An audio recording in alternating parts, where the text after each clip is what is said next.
A good way to start, obviously, our subject. We can go towards the AI masking panel and click on AI subject and see how ACDSee does. I can see that a little bit of the nose and a little bit of the space in between his legs have been selected or not selected. And so just so that you know how to do this, whenever you create a mask, most of your masks will become automatically a brush mask. And what does this mean? It means that after you've done your AI selection, you will notice that your mouse, the cursor of your mouse, becomes this brush. And you have an inside circle and a dotted circle on the outside. The inside circle is the area that you're affecting with full opacity, and feathering is the space between that solid line and then the spaced line on the outer part of the brush. So I'm just gonna go really close on this one. And I'm gonna I'm gonna reduce a bit of feathering, and I'm just gonna select these areas that the AI missed.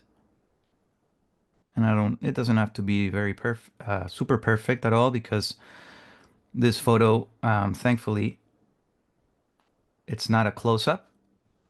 So I just added my subject's nose to my selection. Oh, and I realized that the red takes a bit of time. The overlay red mask takes a bit of time to load, so I'm gonna take it a bit slower. So I added the nose, and I'm gonna hit down to this space.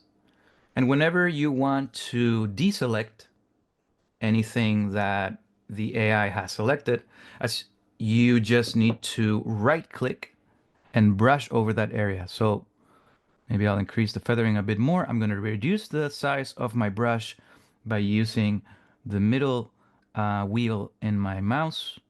And I'm going to right click and brush over this space here that does not need to be selected.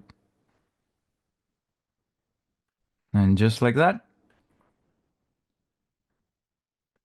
we've deselected this area. And I might as well add a little bit of what the AI missed right here. That's good enough.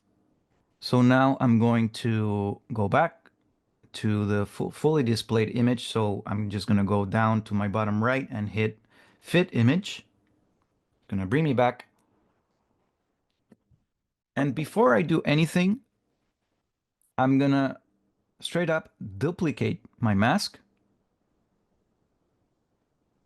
and invert it. So I'm using the tools that are below the mask space right here. And I've duplicated my mask on my subject. And now I'm going to invert it. Boom. So now I have, with some simple clicks and some small adjustments, some really, really nice selection of the background and my subject. So now what we're going to do is I'm going to go back to my subject, and I always like to start by bringing a bit more light to our subject, so increasing the exposure. But as you can see, we're not doing anything so dramatic. I've only increased it 35 points. And you might be thinking, well, that's not, I don't know, I don't see really a big difference. But if you deactivate the group, and so you can do that by going up here where it says deactivate, you will see how subtle the increase in exposure is. But, and maybe I can push it a little bit more, but just that small increase in exposure makes a difference. So now, because I want my subject to pop more, I'm gonna just go ahead and increase it to 53, the exposure. I'm gonna add a little bit of vibrance so that we can see more of the color in his clothes. And again, I mean, I've said this and I always say this, but the difference between saturation and vibrance is that saturation will increase all of the colors of what you're affecting, and vibrance will increase every color but the colors of the skin. So the reds, the yellows, the oranges won't be affected. So it's a good way whenever you want to add color to a photo, when you're editing a photo, increase the vibrance and not the saturation. That way you'll avoid getting really weird skin tones. Next, I think I'll add a bit more clarity to just bring out the details in the texture of my subject. And that's good. That's a really good place to start. I can just only do that, and now my photo went from sort of like looking pretty flat. Now I have a subject that pops. But let's keep going because there's a lot what we can do. Um, right off the bat, I'm thinking maybe I can add, so we have our subject, he's looking at the sky or looking up a tree, and it seems like the light could be hitting. It's a cloudy day, but we can add a radial gradient that comes from the sky towards our subject, which is gonna create this sort of effect of like maybe, yeah, like sun, like light pouring through the trees, directed to our subject, and might make a really interesting look. And obviously, we're not gonna be very dramatic about it. We're just gonna be subtle about it. But if we keep on adding subtlety after subtlety, we'll realize that that can create a big difference. Maybe before I keep going, I have my background selected and I'll decrease the exposure, but just so very little, -5, a very minus, um, very, very, very small edit. Okay, so let's go ahead and create that radial mask to simulate sort of like the light entering our scene. I'm gonna go ahead and go to the plus icon right here below the mask space, add new mask, and I'm going to add a radial gradient. And you can also obviously add a linear gradient. That would also work. Now,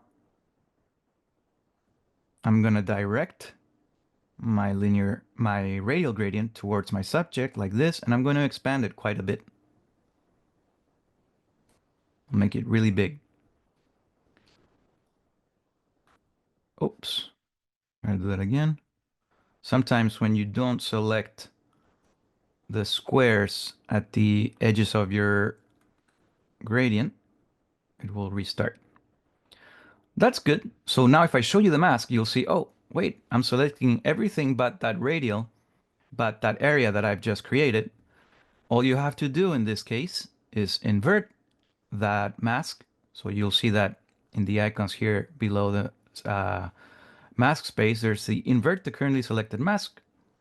And now when we hover over our mask, you'll see that everything in red is what we're going to be affecting. Because we're talking about light, I'm going to increase feathering to the maximum because I want the space with more opacity, so to speak, with the mask to the place, to the most outer area of the selection to be really smooth, a really smooth transition.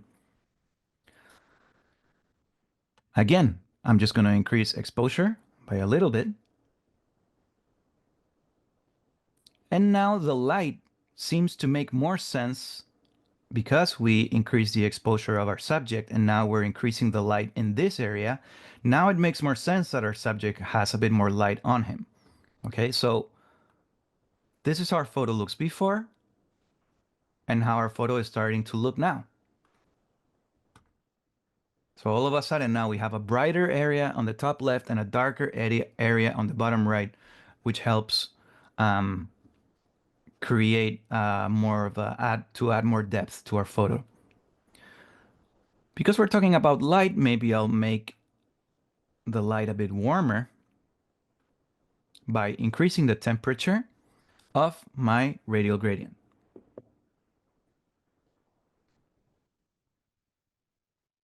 Maybe I'll increase the saturation a little bit more too.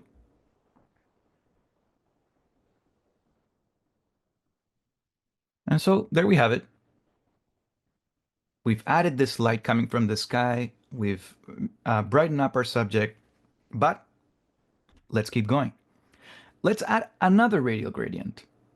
And this time we're going to place it over the center area of our photo to bring even more attention to our subject, but also the center part of our image. So again, I'm gonna go to the plus icon and add another radial gradient.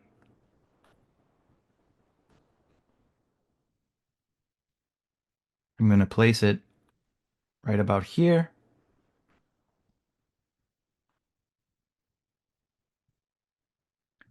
And I'm going to invert it because same thing happens as in our previous radial gradient, but now I have the area that I want. And again, because we're talking about light, I'm going to make it as soft as possible by increasing the feathering to the maximum.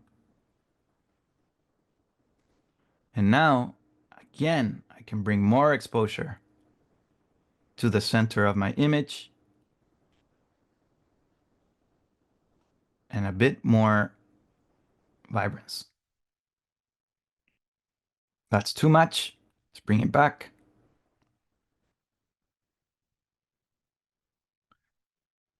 And there we have it. Let's see.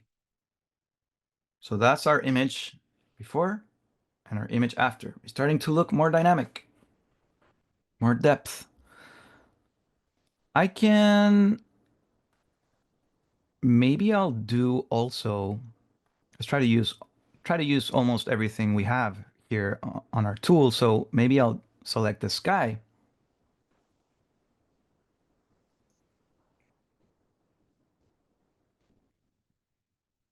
Let's see the mask. An awesome selection of the sky. And I'm going to bring the exposure down.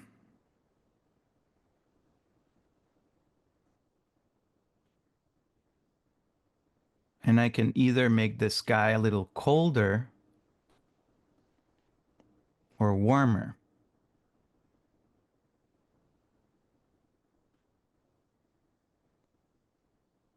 I like the contrast that happens between the warmer light that's pointing to our subject and then the colder light in the sky. But let's just see how it would look if I make it warmer. I think maybe if I make it warmer, it becomes more cohesive. If not, maybe it's a little bit strange. So that mask, it's bringing a lot more detail on the trees, on the top of our image. So that's really good. I wonder what happens now if I go back to my background layer, sorry, my background mask, and decrease the exposure more.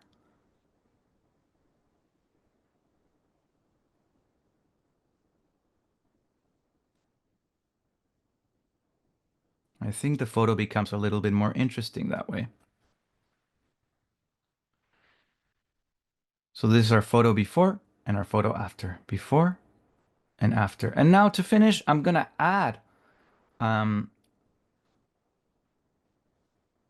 linear gradient that's gonna go from the bottom of our image. So I'll flip this. A good way to flip linear gradients to, if you want to be fully precise, is you select the circle right here when you want to rotate and press your shift key on the keyboard, and that will move.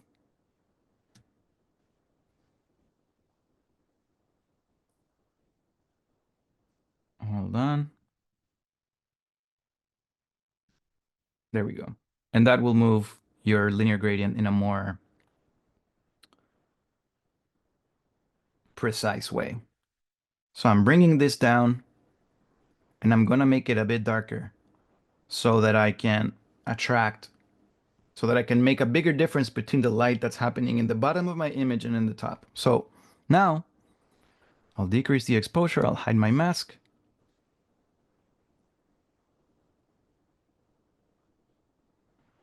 And I think that's pretty good. So just so that you can see, we went from this to that.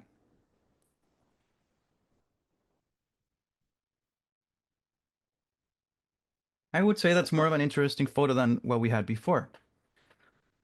Okay, Mary says, what if you wanted to change the color of the green in the ground? Like if you had a photo that was colored incorrectly and you wanted to correct an area's color.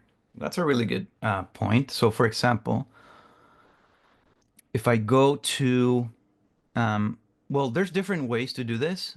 You could create, and maybe we'll do that for another example. You can create a color range mask. So that's one way to do it. And that way you can select all the greens or all the color that you want, and then you can change the hue of that color. So that's a pretty straightforward way of doing it. You can also, so now I'm working with my background mask right there, and I can go over to color EQ. I'm in color EQ and I've selected the brightness option.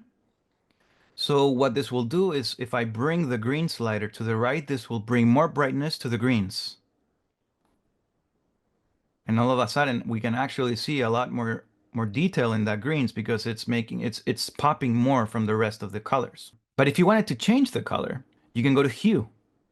So just by changing the hue of the greens, I've changed all the colors, the green colors in my image. And now if I bring back the green slider a bit to the right, all of a sudden it looks like we're in fall. So before, after. Thanks for that one, Marie. That was cool to see how it affects the entire image. Let's take a look at another example.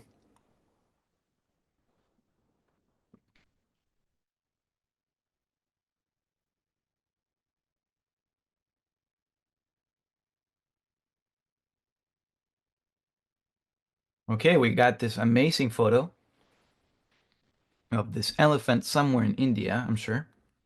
I guess it could be somewhere else. Let's try to do exactly the same. Try to approach it the same way as we did the last photo. So let's go ahead let's see what happens if I select subject like that. That's pretty good. Um, but you can see I would still need to either deselect the person on the bottom. If I wanted my subject only to be the elephant, I would need to do that. However, I feel in this case, the subject is the elephant, this person to the elephant, and the both of the person, both people that are here on the bottom too, this guy on the left and this other guy on the right, those would be my main subjects. So I can work with this. Another way to go about this. So also, if you don't know, whenever you're doing things in develop mode, you can restore everything back to defaults by clicking this wheel icon up here, this arrow circled icon up here. And as I was saying, we approach this image with AI select subject, but we can try maybe with objects and see what that does. So now I'm going to draw around um, the subjects or the object that I want to be my subject. And let's see what that does. Very similar selection. Um, yeah, so let's complete the selection the same way as we did it before by using the brush. So I'm back to select subject and we can see that some areas haven't been selected. So let's try to finish those quickly. And I'm going to try to be a little fast here so that we can keep going and this doesn't become too boring. So I'm selecting this guy's legs now. I'm waiting for the red to appear. There we go. There's our red overlay. Okay. Again, we have a big area here that shouldn't be selected. This one shouldn't be selected either. And all I have to do is right click and brush over those areas. So even though, and you'll find this happens many times, a lot of the times, obviously the AI masking options work perfectly and select your subject um, on one go. But even if you have to go ahead and perfect your selection, the fact that you can get there, you can 90% get there, 80% is just still such a huge time saver. So I'm just gonna add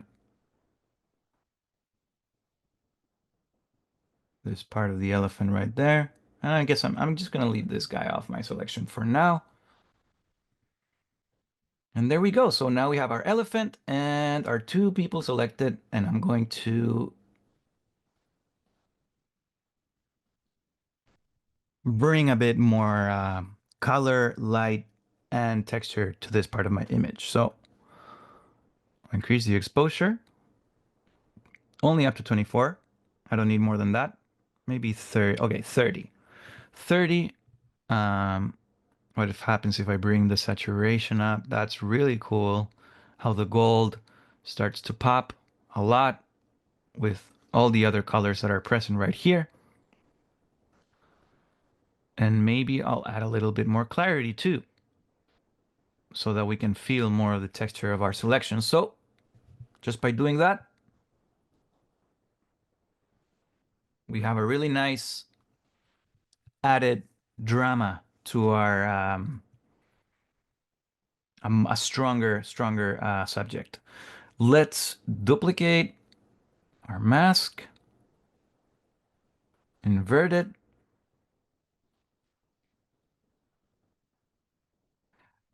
So viewfinders, I cannot tell. Are you brushing those small areas? Yeah, Zoom that is not really good at showcasing exactly in real time what's happening. I'm doing a mix of both. Yeah, I am brushing most of the time when there's an area that's so I'm brushing when there's a big area that I need to clear, but then if I there's a certain spot that it's exactly what I need to deselect, I'll just right click without brushing and it'll work. So you can either brush or click. So now I have my background. I'm going to decrease the clarity of everything but my elephant and my subject, and not going to be too crazy about it because this will sort of like diffuminate things a bit, make it a little bit more blurry and make a bigger difference between my subject and everything else. So I've reduced clarity, saturation. I'll decrease saturation ever so slightly, and I'll decrease exposure ever so slightly.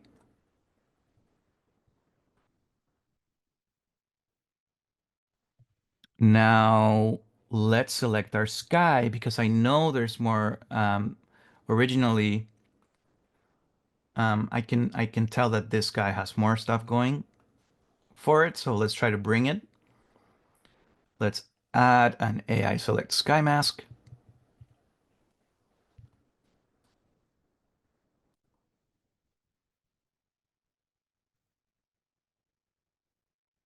And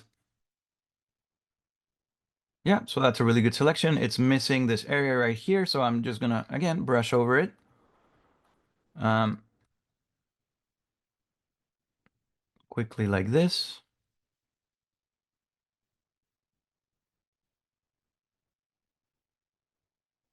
So right now, as you can see, I'm brushing, but I'm also clicking. I'm basically clicking right now. And if you went too far, like if I go too far, let's zoom in too to make it easier.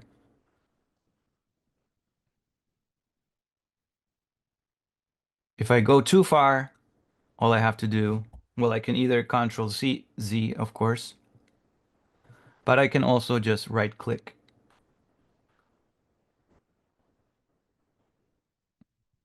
I think that's good enough. Let's bring it back.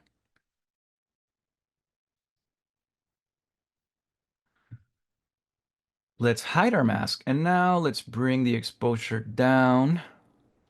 There's a little bit of pink that's popping in our sky. So let's try to bring that back. I'm going to increase saturation. I'm going to move the tint slider to the right.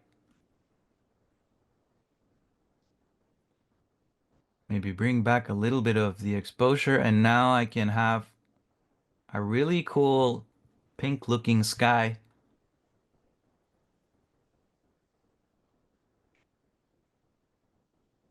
versus as before it was just, just a gray sky.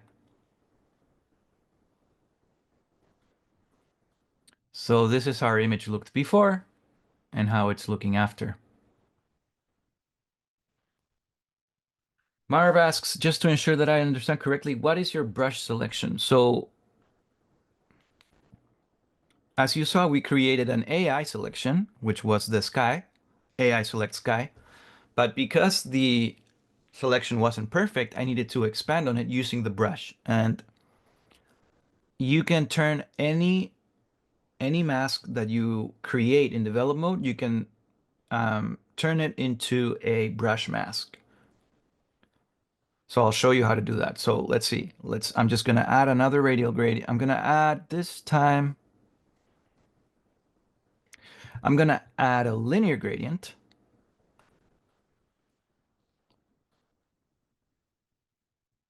And I'm gonna shift it around there. So I want the area that's in red to, I want the area that's in red to slowly become darker. Okay, so it's kind of like I'm adding this like vignetting to the image. I'm gonna bring the exposure down because I think this will help bring attention to my elephant. And I'm not doing a big one here. Maybe I'll actually make this a bit more like, yeah, like that. So Marv, this is a linear gradient mask, but if I right click on it, if I right click on the mask, I can convert it to a brush mask. And if I do this, now I can brush over my image with my left click and add more to that mask, which I'm not going to do right now. But that was the gist of it.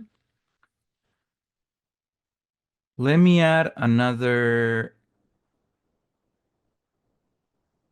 linear gradient, this time similar as to what we did with the forest photo. I'm going to bring this really low here to the bottom, and I'm going to decrease the exposure again. So adding this sort of like vignetting effect. And finally, I'm going to add another radial gradient, and I'm going to add a bit of like the light coming into the image from the side. Same side as um, how we saw on our other photo. I'm going to invert the mask. There we go. Increase it, the feathering to the maximum. I'll hide the mask and I'm going to increase exposure just a tad so that we have more light coming from the top in comparison to the bottom.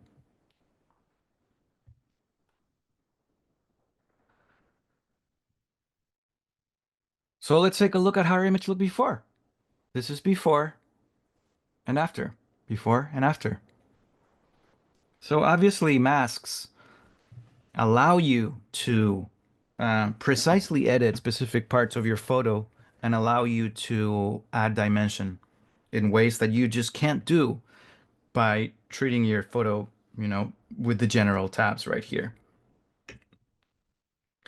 Let's take a look at some questions. Ray says, would the magic brush work better when you added the mask around the tree branches? Yes, 100%. It would have worked better. Um, is there a brush mask in Luminance AI mask? Yes, we can transform that to a brush mask as well, just by right-clicking on it. Brian says, I don't use a mouse or editing. I use the trackpad on my MacBook Pro. How would I change the brush to either add or subtract from the mask? That's a good question. And I don't exactly know the answer right now. How do you right-click on a MacBook Pro? By tapping twice? Or with two fingers? I'm not entirely sure how that works. Just to finalize my photo here, if you know me, you know that I like color LUTs. So I'm going to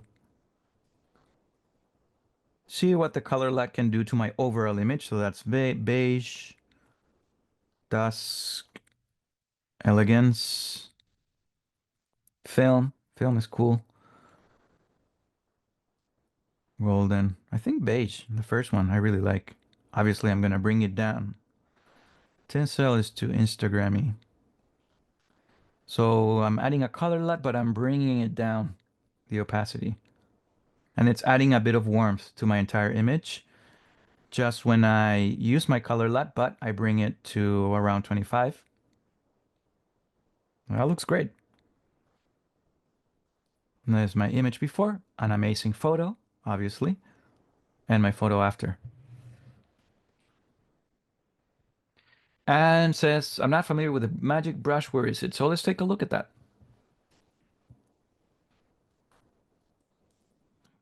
Let's open another photo. And I'm just thinking, what can we do in this case to...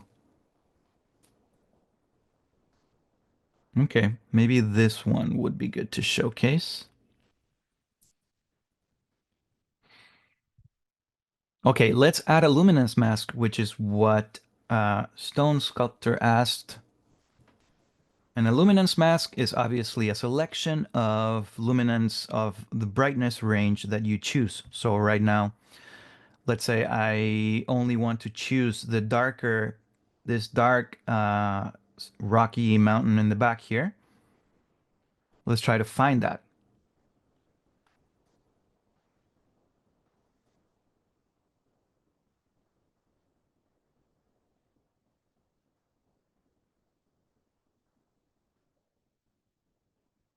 So I'm just editing my luminance range right here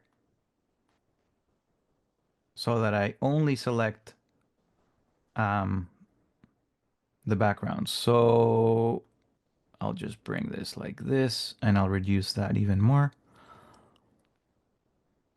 Mm, let's see. Okay, that's decent. But because I don't have any of the sky selected, so that's good. I can make this, I can add feathering to this, obviously, to make it a bit smoother, the mask itself, but I'm just going to work with that. But just to show that you can, because as you see, if I only want this to be selected, the sort of like the wall, the mountain wall behind my subject, then I would have to deselect a bunch of this selection. And I can absolutely do that. You can toggle this until you find the sweet spot. But if I right click on the mask and convert it to a brush mask, now if I right click all over the areas that I don't want, I'd be deselecting them. So now I just did a I am quickly brushing um, with my right click on the bottom so that I can clean my selection. And selecting the subject here is going to be a little bit more tricky, but it can still be done like that.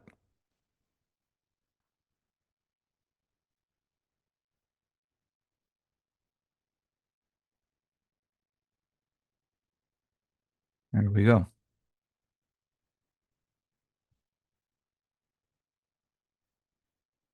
So now, thanks to being able to convert that luminance mask to a brush mask, I'm able to only select the area that I really want. And I can bring back exposure only to that area. And also, if I'm like, hey, but not all of it is selected, right? I can, because it's a brush mask, I can start drawing. I can start painting it, brushing with my left click all over the mountain here, which kind of like beats the purpose. But if that's what you want to do, that's possible too, to bring some brightness back only in that area, right? So I'm not showing my mask, but I'm still brushing, so that's important. You can still brush even if you're not seeing your mask. Okay, so here we go.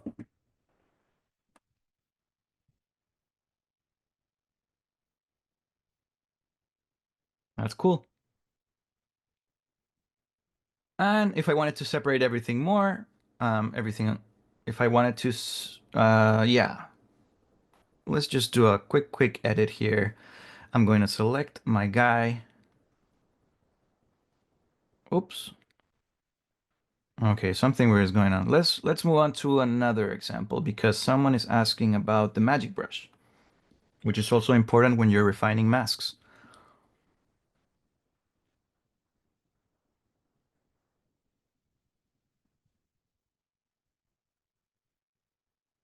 Marie, yeah, that's a good one. Maybe we can I can look into yeah, I know that there's a lot of tutor. I think Adam has made a lot of how to restore old images, but I think the clarity um slider is really key for that. But anyways, let's just try to show I'm just gonna showcase the magic brush. Let's see if this works. I'm gonna open this photo. Um and I am going to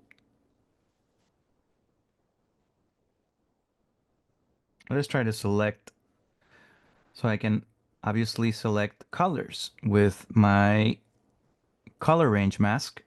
And as soon as you select the color range mask, you will see this eyedropper that appears on the image. And you can select the colors that you want to affect. So if I want to select only the greens that are in the windows there, you'll see I only had to click on them. And now I can edit only those specific colors. If I click on the yellow, now you will see that the yellow has been selected. But I'm also seeing a lot of other things that I don't want that are not really yellow, but that have yellow pixels in them. So how do I perfect the selection? I can drag I have my color wheel right here, and you can see that I have the yellow and orange tone selected. And if I bring the middle part of this triangle and bring it outwards, then I'm only including the yellows and oranges that are the most saturated ones. So now you'll see that my tree is not selected as it was before, but some of the plants are still being selected. So what can I do? As we've said, we'll convert this to a brush mask. Let's just make sure we're selecting all of the yellow in the building.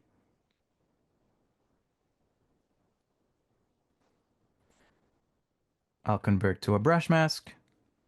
And with my right click, I'll just quickly brush over everything that I don't want to be affected by my edits. Even the hair of our subject is being selected because it has a lot of yellow in it. Some of the stairs have been selected, probably because there's leaves there. And I'm also gonna deselect my tree. Okay, so now is where I can show you what the magic brush can do. Let's zoom in.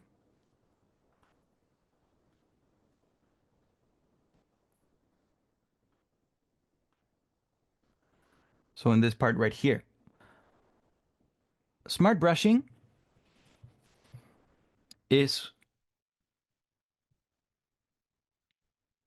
a way where we can ACDC can help us to like create a better difference between our selection and what we don't want selected. So if I select magic and with my right click started deselecting the trees here, you will see that a lot of my brush is touching the area that's red. But because I have smart brushing activated, ACDC is realizing it's like, oh, well, there's a big difference between the building and the foliage of the trees in terms of luminance and in terms of color. So um, ACDC is taking that into account. And if I'm deselecting, the parts that are darker and more green, even if my brush is touching the areas that I still want to keep in my selection, ACDC won't deselect those, or it'll try. It'll make it easier. So that's basically how it works. So if I had, for example, if I had my magic off and I right click over here, you will see, obviously, then that's not really working anymore. And I can turn smart brushing on. So you can choose color, brightness, and magic is just a combination of both, the difference in color and the difference in brightness. And so if I select magic and I wanted to bring this back to my selection, now I'll do the left click and ACDC will be smart enough to realize that whatever is behind this wall is way too dark and green to be considered for this selection. So that's it. I hope that was clear. It's a little tricky to explain, but I'm just gonna finish right here, deselecting what I don't want. So again, I have all of the yellows in my building selected, and what I can do, first thing I would do is increase saturation. Obviously, the building is maybe even more important than our subject in this particular photo. So just by being able to select those yellows, and I'm increasing exposure, maybe even increasing a bit more brightness, I can make that building pop so much more without affecting anything else in the photo, which would make it look really weird. Because I can obviously increase the saturation of all the photo, but then the green start looking very unnatural and my subject starts looking very unnatural as well. We have this really cool photo. Let's try to, and this will be our last example, but let's edit it. Let's see what happens if I click select subject. Not a particularly amazing selection, but let's complete it by using the brush. So the inner circle, which is the complete line, not the dotted line.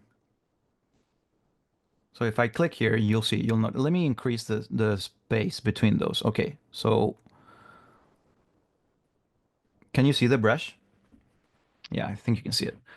So the inner circle will, when I left click and I select this, everything that's inside the first circle will be in red, right? Sort of. But the space between the first circle and the outer dotted circle is what's called feathering. So it just becomes this like sort of it's the softening of the selection. So if I have um, my feathering in 0, you will only see the inner circle. But if I have my feathering to the maximum, you will see the inner circle plus the the outer ring, which will create a much softer selection. And that's the difference. So you'll find most of the time you'll need a little bit of feathering. If your selection is really, really obvious, then maybe you don't, but nothing works so, you know.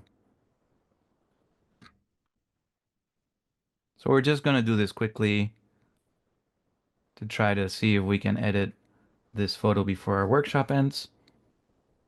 Whoops. Okay, so I have my subject. Obviously, we want our subject to be more exposed than how it was. So, big difference already. Before, after. Just bringing light to our subject. Um, the nice thing about this is that we have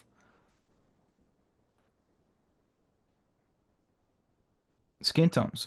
And so a really cool way, and if you saw the portrait workshop, maybe you'll remember this, but a really nice way to improve skin tones, skin color in general, is by going to the Color EQ tab, and you can increase the brightness and the saturation of the skin tone. And skin tones are located between the red and the yellow slider. So if I increase the red, obviously, her lips are going to be more bright.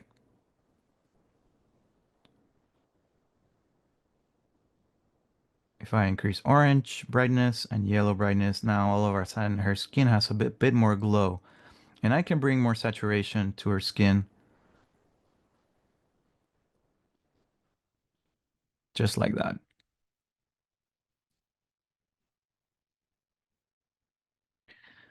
And one last tip.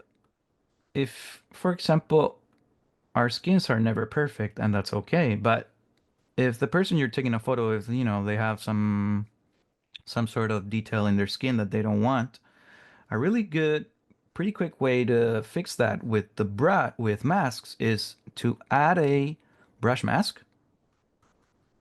And for example, I can just paint over certain details of her face, probably in her skin more than anything. Maybe here a little. And so I'm selecting some areas of the skin that might need a bit of touch up. And then I am going to reduce clarity by a lot. I actually moved clarity 100% to the left. So you'll see that she has this pimple in the nose. And if I bring clarity to the left, it's gone. But it's a very subtle edit, but it works. So that's a good tip. And so this is our image look before and how our image looks after. Marv says, can you go over vibrance and saturation again? You covered it earlier in the presentation. Yeah, saturation, if I increase saturation in my mask or in anything, I will increase all of the colors that you're seeing. And obviously, if I increase that saturation a lot, now her skin starts looking really, really strange because saturation is increasing the strength of all the colors. But if I increase the strength only of vibrance, I'm increasing the color strength of everything but the skin tones. So I can bring the vibrance to 100% and her skin is not going to change too much. But you'll notice that her dress is a lot more blue because it's bringing out that blue by increasing the vibrance. There we go. And we're just going to add a bit of this film color LUT to finish our photo. Before, after. Before, after. I can keep going and I can create a brush mask and paint over her eyes and then bring the exposure up in her eyes and the saturation to make her eyes pop even more. So